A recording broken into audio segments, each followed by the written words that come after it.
Check, check, 1, 2. Coming to you live and direct from Chartres, France. Chartres, France.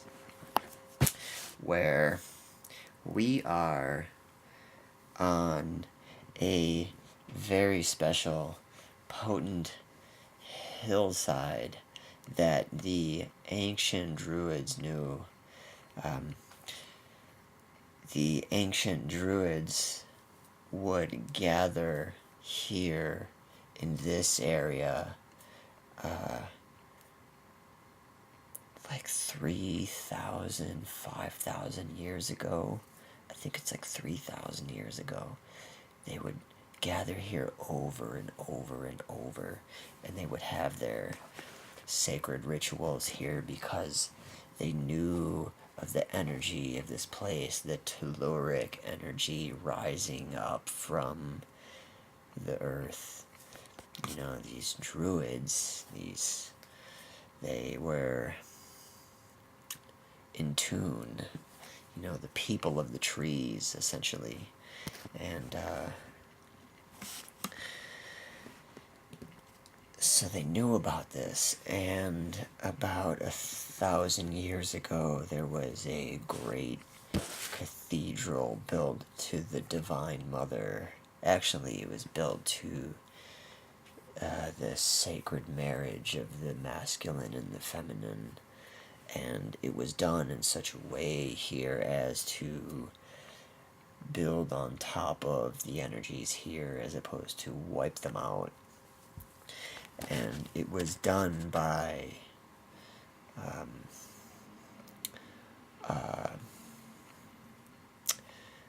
masters. It wasn't the Druid masters, but it was the Chartrian masters that built this 1,000 years ago. And so this is where I've been this last week, and I've been here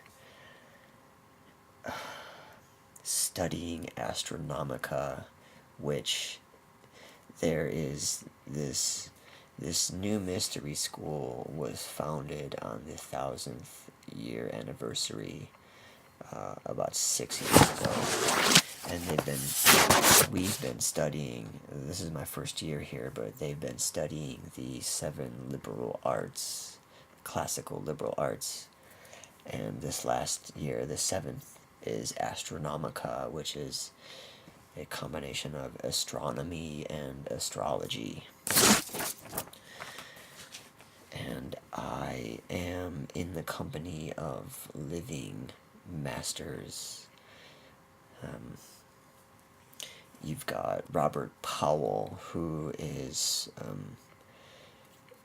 a sort of esoteric astrologer. His main contribution, among others, at least that I know about, is the importance of the sidereal zodiac in terms of reflecting the actual positions of the stars in the sky. We've got Rick Tarnas, who wrote this book called Cosmos and Psyche. He's out of the depth psychology field.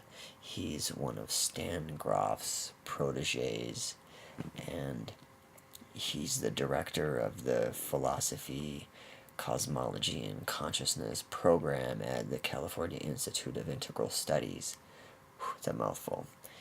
His book, Cosmos and Psyche, just blew my mind. It's a history book. It's a historical perspective of the Western culture as viewed through the coherent lens of astrology. It uses astrology as a tool to pull apart the patterns of the celestial realms and how they relate to the archetypal, deep, subconscious psyche. So it maps both in personal biographies, and it maps also in cultural phenomenon and eras.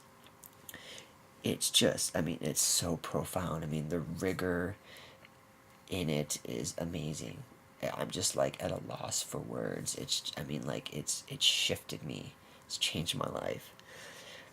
He's here. Carolyn Mace is here.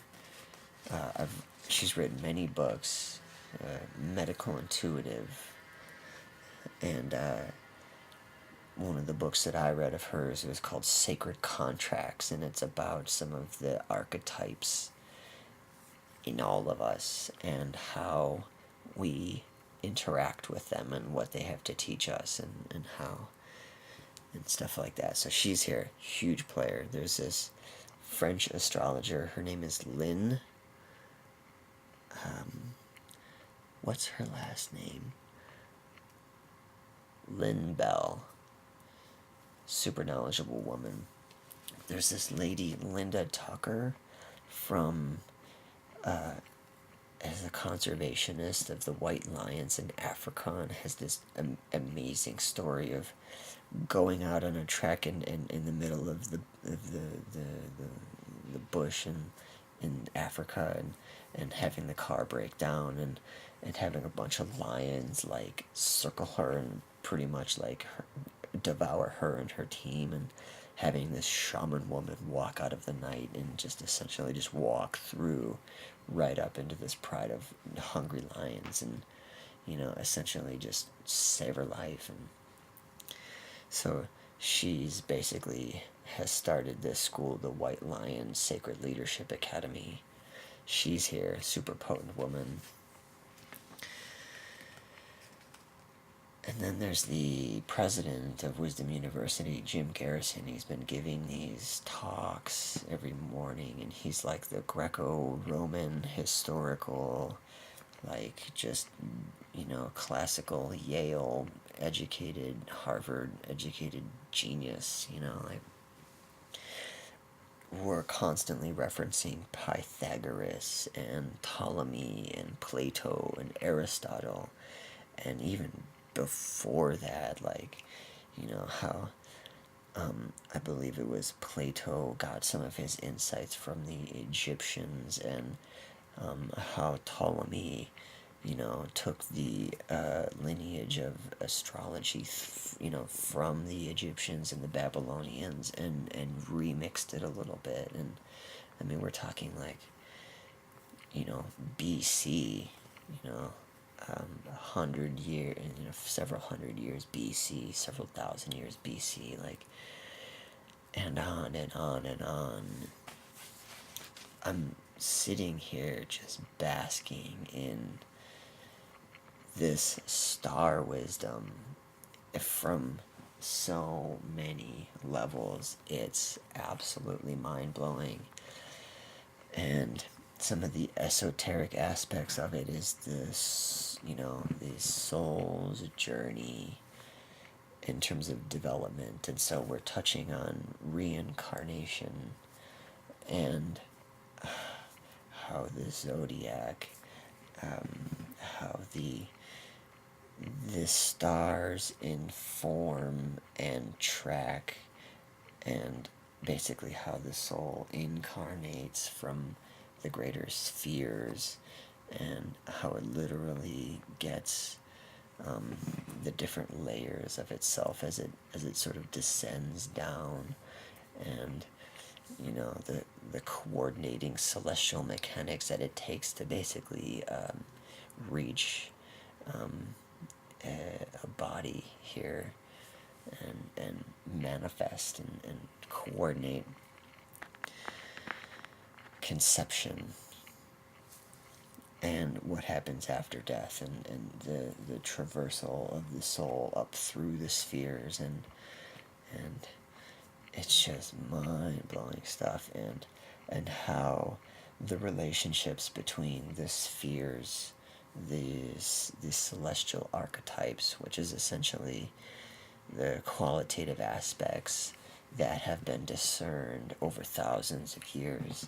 The first 7 planets up to Saturn have been visible, and since the visible to the naked eye all the way through, archaic times, and all the way back, there was a different cosmology. There was a different way of looking at the stars. You were able to, the modern mind, with its sort of strict division of what's possible and what's real and what isn't. Like if it isn't visible, then it isn't real. Like back then, there was an ability to pick up more information, and so these mythological stories were built up, or I should say discerned, as the evidence was built over the centuries.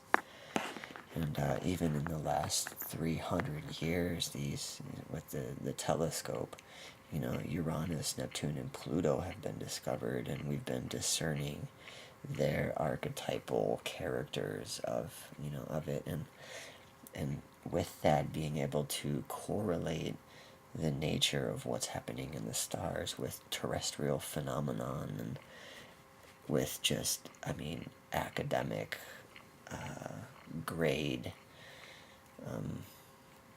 coherency and credibility. And then there's been two very potent rituals. One of them has been in the crypt of the Chartres Cathedral, and the other one was tonight, and it was walking the labyrinth in the cathedral. Both of them is just absolutely amazing. And then also Andrew Harvey is here. He's his work is in sacred activism, and this guy, he just like quotes Rumi, just like off the top of his head, and he's like super passionate and ecstatic, and an amazing person. And so this is the atmosphere that I've been steeped in for the last several days. It's very full days. It's the beginning of the sunrise-ish all the way through to the end of the night, and then I'm out, and I get up, and it's back again. And so there's going to be just massive unpacking of all this, like just literally just downloads of light. It's just the star knowledge just coming in, and just, new operating system, essentially. So I look forward to unpacking that when I get back with all of y'all. Until then, Godspeed.